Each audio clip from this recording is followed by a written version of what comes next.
বলা হয় যে প্রাচীন যুগে ধূসর পাহাড়ের কোলে এক সাদাসিধে বস্তি ছিল। সেখানে মুস্তফা নামে এক গরিব কৃষক বাস করত। তার ঘরটি ছিল একটি ছোট্ট কুঁড়ে ঘর, খুবই সাধারণ এবং আসবাবপত্রহীন।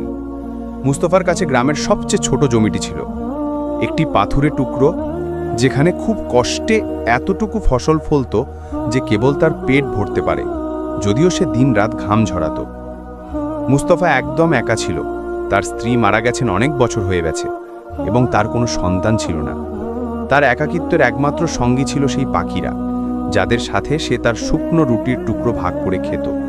কিন্তু তার মন ছিল সন্তুষ্ট, কোনো নালিশ বা অভিযোগ থেকে মুক্ত।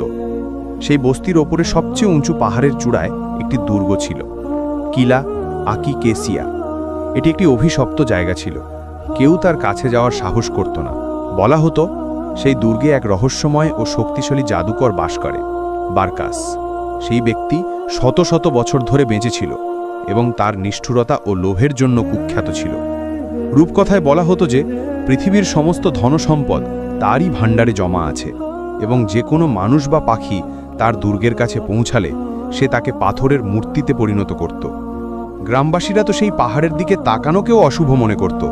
তাদের কাছে ওই পাহাড় ছিল শয়তানি আর অন্ধকারের উৎস।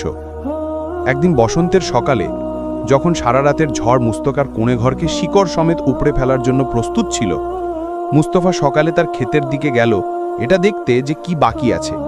কিন্তু তার সামনে ছিল ধ্বংসের দৃশ্য। যে সামান্য ফসল সে ফলিয়েছিল তা হাওয়ায় উড়ে গিয়েছিল। মুস্তফা ভগ্ন হৃদয়ে সেই ধ্বংসযজ্ঞ দেখছিল।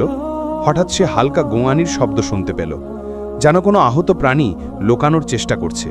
সেই আওয়াজ আসছিল পাথরের মধ্য থেকে। ক্ষেতের কিনারায় সে ধীরে ধীরে কাছে গেল এবং যে দৃশ্য সে দেখল তা তাকে অবাক করে দিল। পাথরের মধ্যে একটি ছোট্ট ঈগলের বাচ্চা পড়েছিল।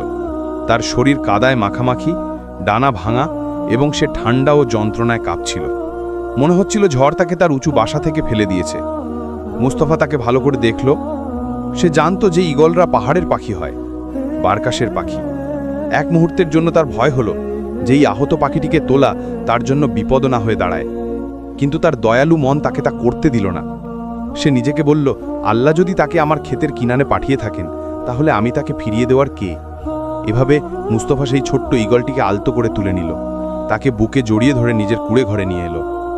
সে তার ডানা থেকে কাদা পরিষ্কার করল এবং ভাঙা ডানায় পুরনো কাপড় আর দুটো কাঠের টুকরো দিয়ে একটা সাধারণ পট্টি বেঁধে দিল। মুস্তফার কাছে দেওয়ার মতো বেশি কিছু ছিল না, কিন্তু যাই ছিল সে তা ওই পাখিটির সাথে ভাগ করে নিত। সে যে সামান্য মাছ ধরত, তার সেরা